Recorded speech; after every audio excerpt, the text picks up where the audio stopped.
अजमेर की ओर चल पड़े अकेले महावीर। सारे जैन समाज में था उत्साह, बाहर में दीक्षा का आकर्षक मंडप था और भीतर से चौ आराधन का मंडप सज रहा था। चौ आराधन को ग्रहण करने का अवसर आ गया था। बाहर जगह जगह तोरण द्वार बंधे थे, अंतर में पाप के आश्रव द्वार बंद हो रहे थे। बाहर में तन का श्रृंगार हो रहा था, भीतर में चेतन का श्रृंगार। बाहर में तो उत्साही थे कुछ देश के लोग ही, पर भीतर में आत्मा के असंख्य प्रदेश उत्साहित हैं। 2 दिन पहले ले जाकर लोगों ने घर घर पर आरती उतारी, मंगल कामनाओं से झोली भर दी। इन दिनों अजमेर की हर गली मोहल्ले में चर्चित दीक्षा विद्याधर की जन समूह के बीच भीड़ से घिरे हाथी पर निश्चल बैठे, ऐसा लगता मानो सिद्धालय की ओर जाना चाहते हो। अनेकों वीथिका व राजपथ से होती हुई बिनौली में उमड़ पड़ा जन समुदाय। सोच रहे कुछ लोग, आखिर तन को सजाकर यह जुलूस क्यों? आखिर तन को सजाकर यह जुलूस क्यों? इसीलिए कि यदि भौतिक आकर्षण तो समय है अभी भी, इसलिए सजाते हैं। अगर और तुम्हें जीवन भर तक ऐसा श्रृंगार करना है तो अभी भी वक्त है, दीक्षा मत लो। दीक्षा कोई बंधन नहीं है, पहचान लेता है इससे समाज भी समूचा। आखिर कौन यह दीक्षार्थी है, इसे पता चल जाता है कि कौन दीक्षार्थी है। हुआ भी ऐसा ही, एक परदेशी ने पूछ लिया, शहनाइयों की यह ध्वनि कैसी? एक परदेशी आया और उसने पूछा, कौन था परदेशी भी आपको पता चल जाएगा। उसने पूछा कि शहनाइयों की ध्वनि कैसी है? तो कहा, विद्याधर जी की मुनि दीक्षा की। अच्छा।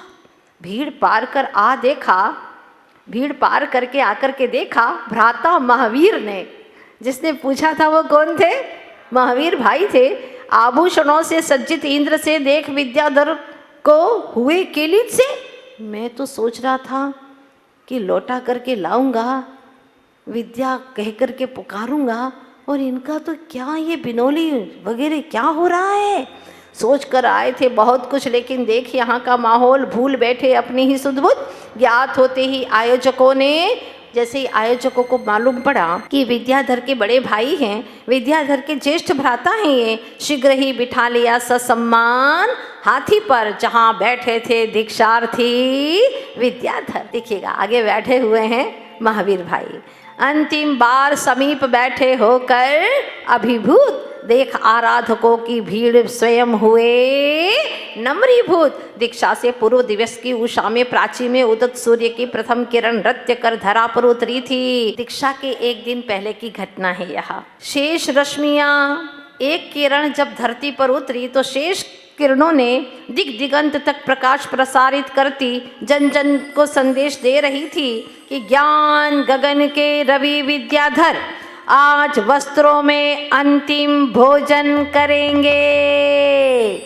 क्या घोषणा कर रही है सूर्य की किरणें कि आज विद्याधर जी जो ज्ञान गगन के रवि हैं, सूर्य हैं, ज्ञान गगन के, ज्ञान सागर जी महाराज के, हाँ रवि कौन है? विद्याधर जी। वो आज वस्त्रों में अंतिम भोजन करेंगे। फिर तो शिवयात्री, पदयात्री, करपात्री, निर्ग्रंथ मुनि हो आहार करेंगे। मंदिर के बाहर सिंहपुर के निकट श्याम पट्ट पर लिख दिया, समाचार पत्रों में छप गया, ब्रह्मचारी विद्याधर की होगी दीक्षा। सुनते ही समाचार जमाने की जनता का जमघट एकत्रित होने लगा। कर्मचारी हो या अधिकारी, नौकरी वाला हो या व्यापारी, नर हो या नारी, प्रौढ़ हो या बूढ़ा, बालक हो या युवा, सबका मन लालाई थे दीक्षार्थी को देखने, उनके 2 वचन सुनने, और दीक्षार्थी का मन आह्लादी थे, प्रतीक्षित थे वह पल पाने स्वानुभूति की झील में। वह क्षण कब आएगा कि मैं दीक्षा को ग्रहण करूंगा। तभी अपनी सुध में खोए स्वयं को ज्ञान सुधा में भिगोए। गुरु समीप बैठे विद्याधर से पूछा, दूर से आए एक विद्वान सेठ ने। अब देखो विद्वान सेठ उनकी कैसे परीक्षा करता है। विद्याधर से पूछते हैं, नाम क्या है तुम्हारा? कहिए ब्रह्मचारी जी, नाम क्या है तुम्हारा? इशारा पाक गुरु का बोले, क्या बोले? आत्मा। क्या नाम है? आत्मा। लक्ष्य निराकार हो जाना। अहमदाबाद वासियों, आपसे कोई पूछे लक्ष्य क्या है तुम्हारा? सबसे बड़ा धनाढ्य व्यक्ति बनना। लेकिन विद्याधर जी ने क्या कहा? क्या है लक्ष्य? निराकार हो जाना। प्रिय भोजन फाफड़ा, जलेबी, जलेबी यानी फाफड़ा, ये हम आपका प्रिय भोजन है। लेकिन विद्याधर जी ने ऐसा कुछ नहीं कहा। आपका प्रिय भोजन क्या है? ज्ञानामृत, ज्ञान का अमृत, बस और कुछ नहीं। प्रिय स्थान सिद्धालय। सबसे अच्छा प्रिय स्थान क्या है? चौपाटी पर घूमने जाना? बोलो नहीं, कुछ नहीं। हर रविवार को फलानी होटल में जाना? नहीं। सिद्धालय। खास मित्र कौन है तुम्हारा? गुरु और जिन वचन। वाह, ये तो आप जरूर जो जानकारी है ना, अपनी जानकारी बना लीजिएगा। खास मित्र कौन है? गुरु और जिन वचन, जिनके पास बार बार मिलने को मन करता है। पसंद क्या है तुम्हारी? निज आत्मा की चर्चा। वाह, निज आत्मा की चर्चा। अपने आत्मा की गहरी गहरी चर्चाओं में कोई डूबो दे। ना पसंद क्या? संसार वर्धक चर्चा, वो अच्छी नहीं लगती। पसंद का गीत क्या है? जो आत्मा की धुन लगा दे। वाह, जो आत्मा की धुन लगा दे, ऐसा गीत सुनना चाहता। ज्ञाताने की है रुचि, ज्ञाने की मैंने धुन लगाई आत्म राम की। ज्ञाताने की है रुचि, ज्ञाने की मैंने धुन लगाई आत्म राम की।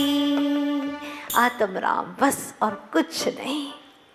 जो आत्मा की धुन लगा दे, वही मेरे पसंद का गीत है। और पसंद की पोशाक कौन सी है तुम्हारी? कौन सी पोशाक है बताओ ना।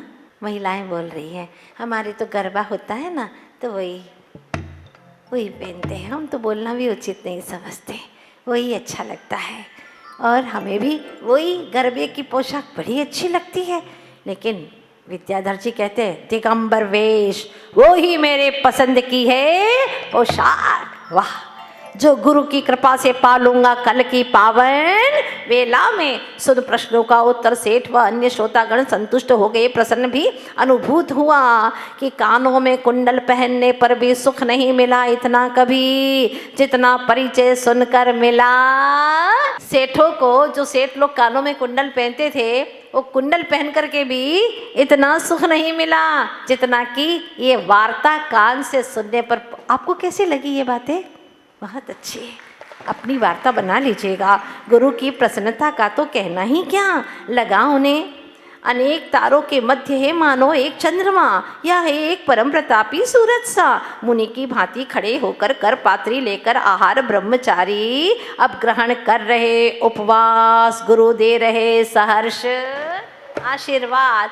गुरु के पास में अब आ गए। अंतिम आहार कर लिया, थाली के अंदर नहीं, काय में किया। अंतिम में आहार जो करते हैं वस्त्र में तो किया।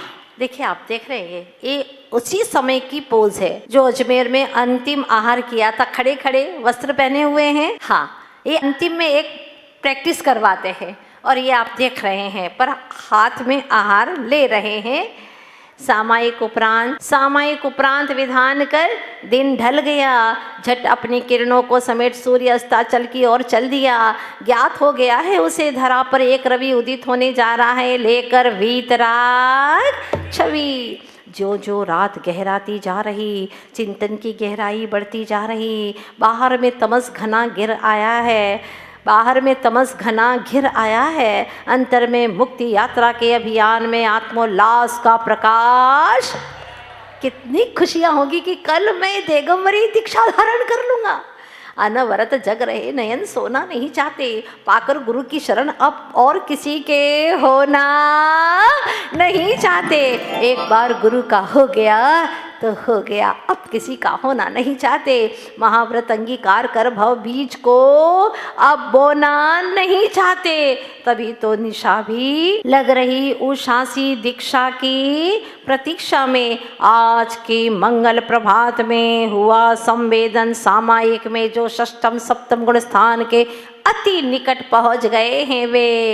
अभी छठवां सातवां गुण स्थान हुआ नहीं, हो नहीं सकता, क्योंकि अभी जब तक वस्त्र का परित्याग नहीं होगा तब तक छठवां और सातवां गुण स्थान को छू नहीं पाएंगे। शांति से सुनिएगा, बड़ी अच्छी वार्ता है। कई लोग मैं देख रही हूँ मोबाइल से बात कर रहे हैं, पता नहीं किससे वार्तालाप कर रहे हैं। अरे अपनी आत्मा से मुलाकात करने का अवसर आ गया है।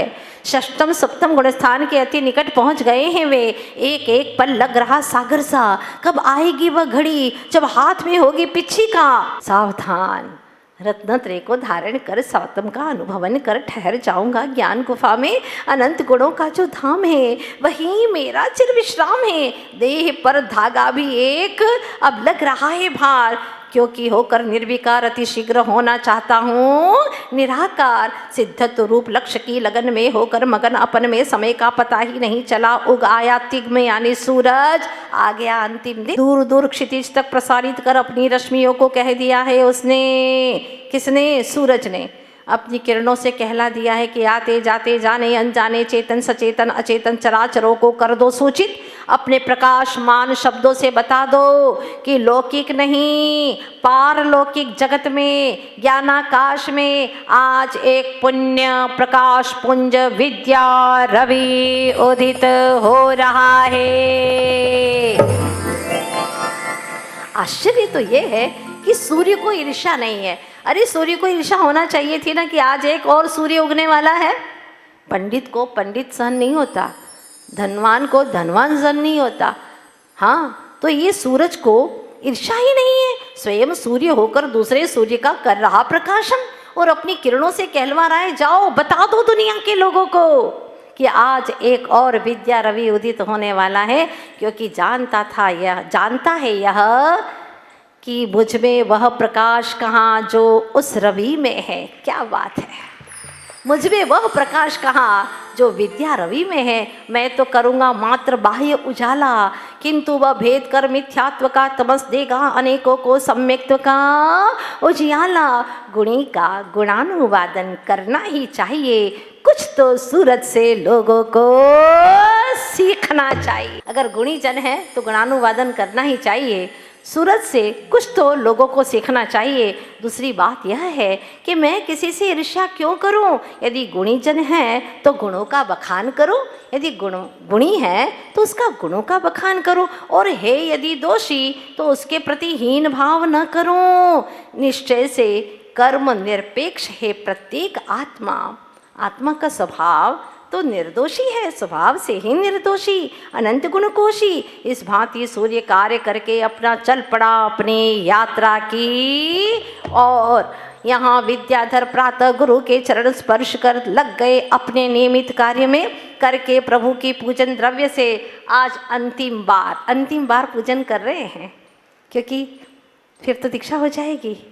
अब द्रव्य से पूजन नहीं कर पाएंगे तो कैसे करते हैं देखिएगा। किया निवेदन प्रभु से, हे वीतरागी जिनेन्द्र, कल से अनवरत कर सकूं भाव पूजन। ऐसे भावों का द्रव्य विशेष मुझे देना। कल से भाव पूजन करूँगा। कैसे? तत्व ज्ञान का जल, चर्या का चंदन, निज आनंद का अक्षत, श्रद्धा के सुमन, निर्विकार भावों का नैवेद्य, दिव्य शक्तियों की अनुभूति का दीप, धीरता से धर्म प्रभावना की खेऊं धूप, पुण्य पाप रूप कर्म फल में साम्य धर्म, श्रीफल की आशा लेकर हे भगवन अनर्घ्य पद की भावना और न कोई चा। भवदधि तारक है प्रभो पकड़ो मेरी बात। इस तरह भक्ति सरोवर में डुबकी लगाकर बाहर आए विद्याधर मुक्ति वधु को चाहने, संयम दूती को रिझाने, तप मंडप में आने को प्रतीक्षित, निर्ग्रंथ होने को लालायित, कि गगनांगन गूंज रहा था जय घोषों से। यद्यपि मौसम था प्रतिकूल। कौन सा महीना चल रहा था, फिर भी संख्या बढ़ती जा रही श्रद्धालुओं से। जाति पंथ का कोई भेद न रहा। सारा नगर उमड़ रहा, पांडाल जन समूह से भर गया। आसपास की गली, दहलान और छत पर खड़े हो गए हैं लोग जगह घेर कर। सबके नयन केंद्रित थे उस स्थान पर। आने ही वाले हैं अब गुरु और शिष्य। सब लोग ढूंढ रहे हैं अपने नयनों से कि कब आएंगे, कब आएंगे। प्रांगण नसिया का लग रहा मनोरम, मानो वीर का समौशरण। आ रहे हैं राजसी पोशाक में, अनेकों गुरु भक्त हैं साथ में। देखते ही बिनौली खुली रह गई आंखें। सोचते रहे भ्राता महावीर अष्टगे। वस्त्राभूषण देख लग रहा सम्राट, किंतु चेहरे पर झलक रहा अपूर्व विराग। हर गली में लगे तोरण द्वार, चौराहे पर सुंदर से बंधनवार। रंग बिरंगे झंडों से सजाया नगर। झूमते हुए कुछ गज आगे चले आगे। अंतिम वे गज पर विद्यार्थी विराजे। इंद्र के ऐरावत गज की भांति सजाया है इसे। घेर कर चल रहे अनेकों श्रेष्ठी। मंगल कलश ले चल रही पीछे पीछे सुहागिन नारियां, फिर महिला और कुमारियां। आते ही निकट नसिया की धरा वहां की गौरव से भर आई। मंद मंद हवा के बहाने अभ्यागत का स्वागत कर। जैसे ही पंडाल में आए, भयंकर तेज धूप थी, गर्मी थी, लेकिन जैसे ही वहां आते ही ठंडी ठंडी हवाएं बहने लगी। भ्राता के नयन देख रहे अनिमेष, यह सच है या सपना है एक। इतने में ही ध्वनि विस्तारक यंत्र से, ध्वनि विस्तारक यंत्र जानते हैं ना आप लोग, हाँ, माइक से।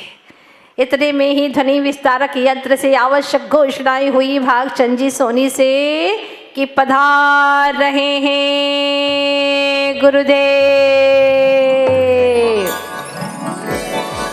पीछे पीछे क्षुल्लक जी, सन्मति सागर जी, संभव सागर, सुख सागर जी पीछे गजगामिनी चाल से चल आए। विद्याधर मानो शिव वधु वरने आ रहे दुल्हा दुल्हा बनकर। जयकारों से गूंज उठा पंडाल। प्रारंभ हो गया दीक्षा का कार्यक्रम। देख प्रथम दृश्य जनता हो गई निहाल। राजा जैसे दिखने वाले अब होने जा रहे महाराज। प्रजा का शासक होता राजा।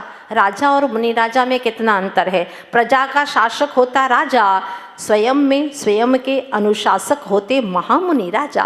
राजा के पास होता बाह्य वैभव, भव भव का जो वर्धक है, कर्म का बंधक है। पर महाराज के पास होता आत्मिक वैभव, जो भव विनाशक कर्म रोधक है। राजा के होते सेवक, क्योंकि होते वे प्रमादी। सेवक कौन रखता है? जो प्रमादी होते हैं। किंतु महाराज होते निष्प्रमादी। सेवक की आवश्यकता नहीं उन्हें। शत्रु होने से राजा रखता सेना। स्वार्थवश रणांगण में अनेकों को मार शस्त्र से दुर्ग में छिप जाता है स्वयं के प्राण बचाने। कोई शत्रु नहीं महाराज का। परमार्थवश विकारी भावों का विनाश कर धर्म युद्ध में शास्त्रानुसार चलकर त्रिगुप्ती के सुरक्षित दुर्ग में लीन हो जाते भगवान बनने।